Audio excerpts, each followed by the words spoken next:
Hola, it's Mr. Machona from the corner. Lazongtola corner, more corner, corner, Sanbona. Well, let's start with this. The city of New York City in America just had a very extraordinary mayor.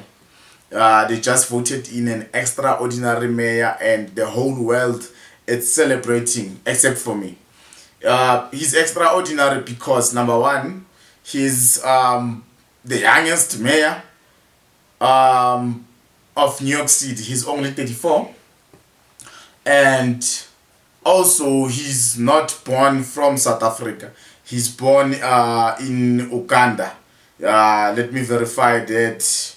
He's born in Uganda, and he's also a Muslim. And if you know America, you'll understand that there is this problem that the USA has with Muslim people. So Mamdani is also Zoran Mamdani is also a Muslim. So he's very extraordinary. Let me check. Is he from? I said Uganda, ne?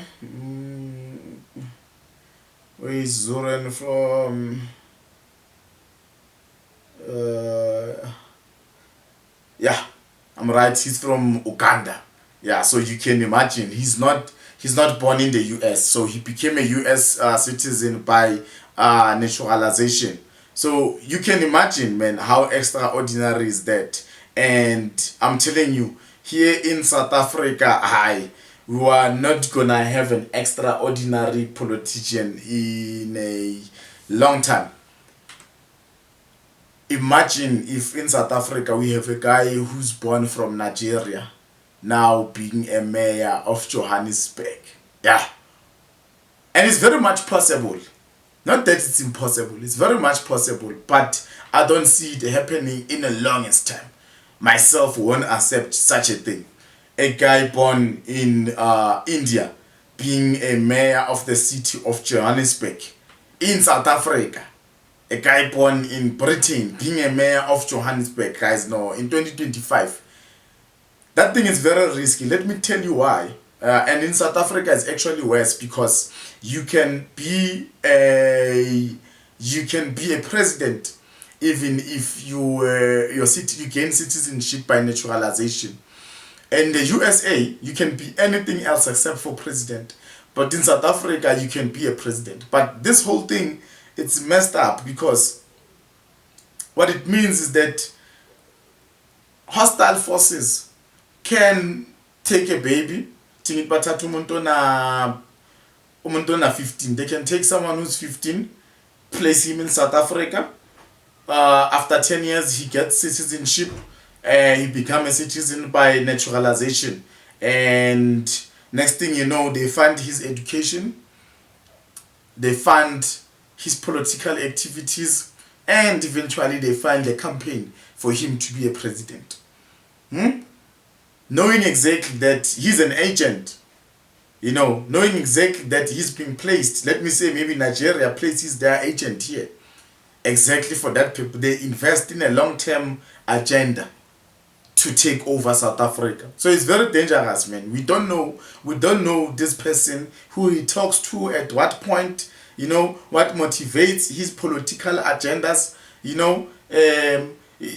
that thing of being a patriot. I don't think a person who becomes a citizen by naturalization can be a patriot of a country or a patriot of a city. So, I mean, that thing is very odd. It's very weird.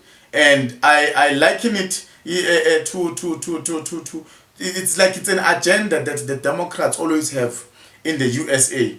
Or a certain set of people, maybe a certain secret grouping of people that has in the whole entire world, especially in the Western region. Whereas I liken him to the likes of Obama,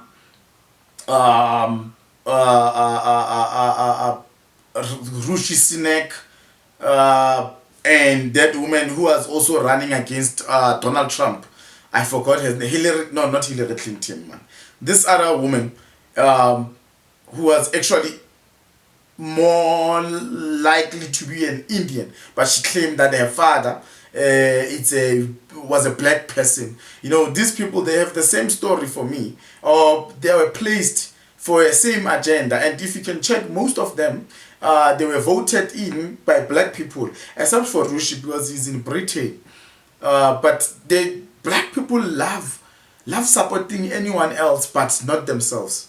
And you can see that this guy is not for. I can tell you, not that you can see, and there's no obvious fact out there, but I can tell you that this guy won't be for black Americans.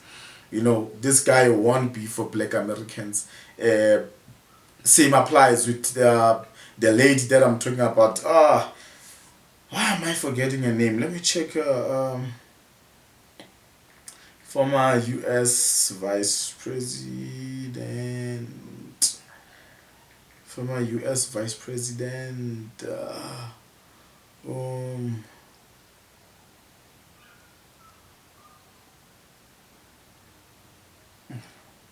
Lot. Showing me male guys. It's a woman under Biden administration. Oh my God. God is so lazy. Who's this woman? How can I forget her name? I mean, before she became a vice president, before she was very active in politics. She was at some point a district attorney, right?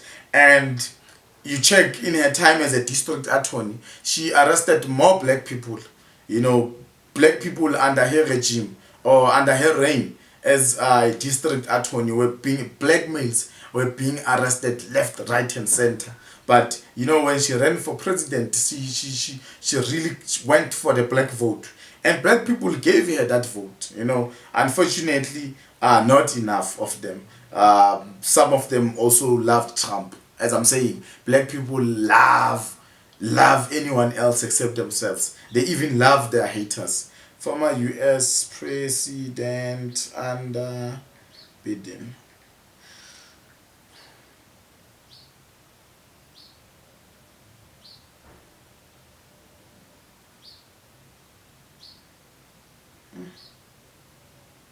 Lying, she was not a vice president.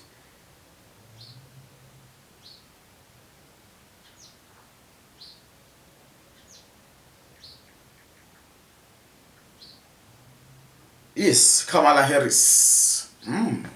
Kamala Harris. Oh, but Google is lazy. Why it took so much time to come up with this? Or maybe it's my search prompt. I don't know. But Kamala Harris was very against black people when you look at her background before she became U.S. president. But since then she was going for the black vote. And her campaign managers, her campaign was also orchestrated, planned, designed around the fact that, why am I saying the fact? It was not even a fact, but it was based around her being a black person, and U.S. people, especially people of color, they would have voted for a black person if they had voted for her as president. But unfortunately, not a lot of them. But I'm saying black people, especially in the USA, they love anything else except themselves. But what happened with this Mamdani guy, a guy born in Uganda being a prominent politician in the USA, that thing wouldn't happen in South Africa. Or if it happened, it was going to meet a very hostile community, was going to be rejected by South Africans. I will tell you, for example, South African politics are very tribal. They are very racist. So the ANC at one point decided that they are going to make this woman Togo Didiza a mayor in Tshwane. Togo Didiza, she's Zulu, but they wanted to make her the mayor in a city that is dominated by Pedi speaking people, So she was met by a hostile community. The people of Tshwane, they said no, never in our dead body. The ANC sucks. This thing won't happen. Tokotitiza, who is Zulu, won't be a mayor in the city of Tshwane. You know, even if you can try making a Sutu person a mayor in KZN, I rest assure you. Try making a guy born in Gauteng, right, to Sotho speaking parents. Try making him a mayor in KZN. You are going to be rejected. That person is going to be rejected. It won't work. It won't happen. So this Mamdani guy, I mean, is a very exceptional case. He's a very exceptional case. The people of New York voted for someone who's different. But in South Africa, I wouldn't condone that thing. I wouldn't condone us voting. Even some ANC politician also even had the guts, to laugh about it, to say, but she was laughing as if maybe we're idiots as South Africans. Say, in South Africa, he was going to be rejected. Of course. In South Africa, he was going to be rejected. I mean, we can't take that risk, man. This is very risky. We need people who are born in this country, to be given an opportunity to lead at any sphere and sector level of our government. You understand? But it wouldn't be wise for me to only suggest le risk le ukuthi ngabe usebenzela ama hostile countries just because he was born outside. Even people who are born in this country, they happen to be working for foreign intelligence, But yeah, that's enough about that. What I like also about it is that people who voted for Trump also voted for this Mamdani guy. So I think people in the US, especially in New York, they were really looking for something different, Maybe they were like, hey, let's try this. Let's try this. We've been fooled for a long time. He voted for Trump. Look now, the rubbish that he's doing. So let's try this one. Yeah. I think that might be the case. That might be what happened. But all right, let's move along. I was looking at the Phala farm scandal, and what made me go back and look at that was I suspected that there might be a connection between the money stolen at Phala farm and the ISIS-M rebels in Mozambique attempting a coup in 2022. I'm not sure if this coup happened right after Phala, but I know that they sort of like happened within the same time frame, And what made me think this way is that I was surprised to see that the people who carried out the mission of stealing the money at Phala were ex-soldiers who somewhat fought with South Africa. These people, one of them at least, it's well recorded to have been a SADF soldier, and people were saying, can you please reveal his citizenship? Home Affairs refused to tell us whether he's Namibian or South African. But what we know is that this person has connections in Namibia and was also in the South African National Defence Force. And everyone else that he worked with has an experience in either being a soldier or being a cop. So I was like, why would these people help this lady? Okay, so this lady happens to be staying at the community near Phala that is composed of people who helped South Africa. And these people are ex-militants. She happened to be from that pool. But so she might just went to them because they were the only people available that could help her. But here's this thing. Here's an interesting part. These people were arrested and released within 24 hours. Some were not even arrested. But they were released at the insistence of the president or the people working for the president. that these people be released. They were not charged. So I was like, what? Nah. What if these people were really not robbing? Just it was made to look like a robbery. But what if they were not robbing Phala farm? They were taking money that they were instructed to take, and they were transporting it to a destination that is supposed to reach as per instruction of none other than the president. Why is this Phala thing classified as top secret? Because from what I know, most things that are classified as top secret are intelligence missions. So what if this was an intelligence mission carried by South African intelligence community to aid a war somewhere? I don't know where. I thought it's in Mozambique, but I couldn't establish a connection between the stolen money and it arriving in Mozambique. But I know that Moz, it's bordered also by South Africa. But the money, the people went to Namibia, or they were intercepted in Namibia. So had they been intercepted in Moz, I would understand then. I would then say, okay, I'm satisfied. This money went to the ISIS-M rebels. But I can't find that thread. But what is troubling, and it's worth looking at, why are the people who are carrying out the mission ex-militants, ex-soldiers, ex-cops? And why then are they released as dangerous as they could be? Was one of them, before the Phala issue, he was found smuggling guns, high-grade military weapons.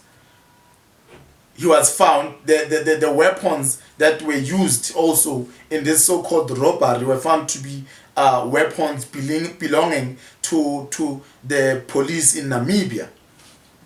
How was he able to get guns or weapons belonging to the police of Namibia if he has no connection at all?